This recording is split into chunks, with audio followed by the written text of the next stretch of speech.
Bismillahirrahmanirrahim. Assalamualaikum warahmatullahi wabarakatuh. Perkenalkan, nama saya Maksum Ramadan dengan NIM J1B019055.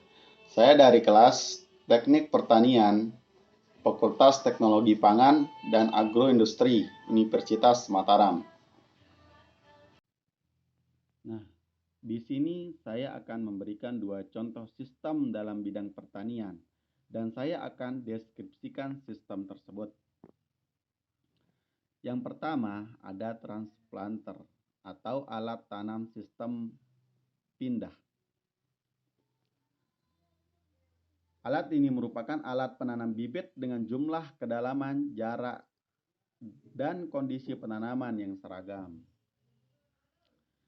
Yang A, ada bagian subsistem. Yang pertama ada kopling utama, ada kopling penanam, ada kopling roda, ada pengatur kedalaman roda, ada pengatur jarak tanam, ada pengatur jumlah bibit, dan ada pengatur kedalaman tanam. Yang B ada interaksi. Kopling utama berfungsi untuk menghubungkan dan memutuskan tenaga dari motor penggerak ke bagian-bagian lain yang bergerak, dilengkapi pula oleh tegangan ganda. Oleh karenanya, kecepatan tanam dan kecepatan gerak dapat diatur. Dan yang kedua ada kopling penanam. Bila tuas diputar ke posisi on, maka tenaga dari motor penggerak ditransmisikan ke bagian alat penanam, dan sebaliknya bila tuas diputar ke posisi off, maka semua tenaga alat tanam akan terputus.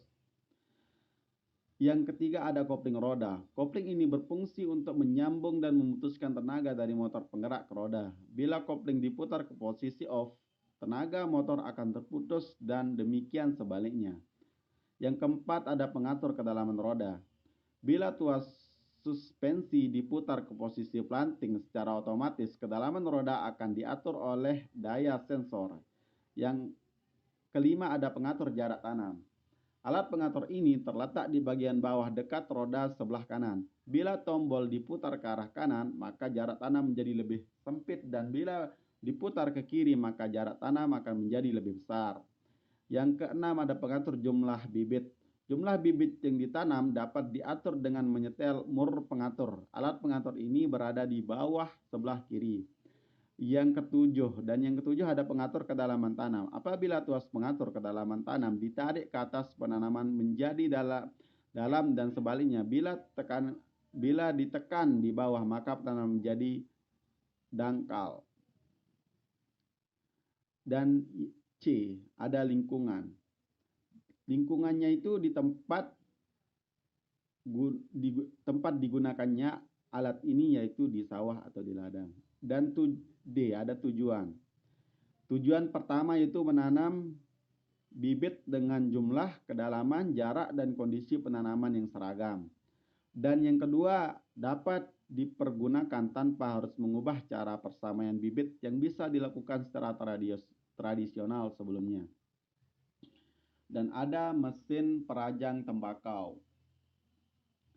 Mesin ini merupakan mesin pemotong daun tembakau yang dipetik selepas panen. Ada ada bagian subsistem. Yang pertama ada pisau pemotong, ada dinamo, ada hover atau corong input, ada conveyor, ada motor listrik, dan ada kelinden dinamo. Interaksi. Yang pertama, pisau pemotong berfungsi untuk memotong tembakau, dan yang kedua ada dinamo berfungsi untuk pemutaran mesin pertama kalinya. Dan yang ketiga ada hopper atau corong input berfungsi untuk tempat menaruh tembakau yang akan dibawa ke conveyor. Dan yang keempat ada conveyor berfungsi untuk membawa daun tembakau ke arah pisau pemotong.